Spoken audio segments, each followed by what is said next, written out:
Yo, so today is I'm gonna show you guys how I make my beef stew, and I also want to try out this little mini crock pot. It's about a quart, so I only made a quart of beef stew, but it's perfect for just myself.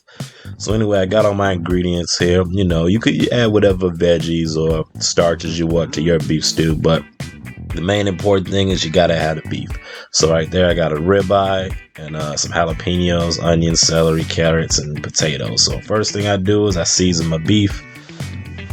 You could use chuck roast or any other type of beef you can find, but I find ribeye works the best. So I get it on that nice hot cast iron and sear it really nice, and then I'm cutting up my jalapenos, peppers, and then I'm also cutting up some onions and everything. And then you want to make sure that that pan is nice and as hot as possible. And what I do is, I just take some time and I dice up all my veggies. I dice them up to nice little bite-sized cubes so they'll fit in the crock pot nice. And I also get me a little bit of butter to the side.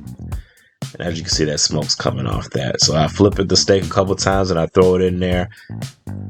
And that's just to get a nice sear on the steak. And then I put in there some butter, some garlic, minced garlic, and then a little bit of onions in there as well. And then I have it in there sitting for a minute. Then I add some herbs, oregano, basil, and so whatever herbs you want to add. I like to add like little herbs. You can also add some garlic powder or garlic peppercorns in this if you wanted to, or onion powder.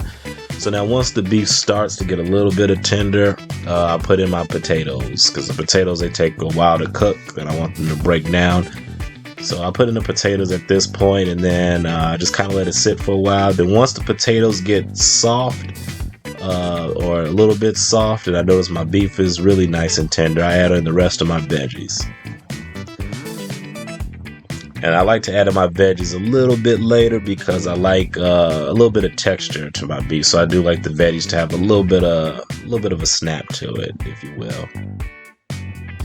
So now I just cover it up. Now this is my secret ingredient. I add a little bit of red wine in there. And I've also paired whatever wine I'm drinking for that day or whatever I had the other meal. But a little bit of red wine in there, it seems to add a little bit more heartiness in there. And then that's the final result right there. The beef is just falling apart. The potatoes are nice and soft. They're at the bottom. They're kind of breaking up a little bit. My carrots is nice and crunchy. And the celery is soft as well. So this is the final result of everything. I hope you guys enjoy this, because it definitely had the house smelling really nice and delicious. So, you too can be great.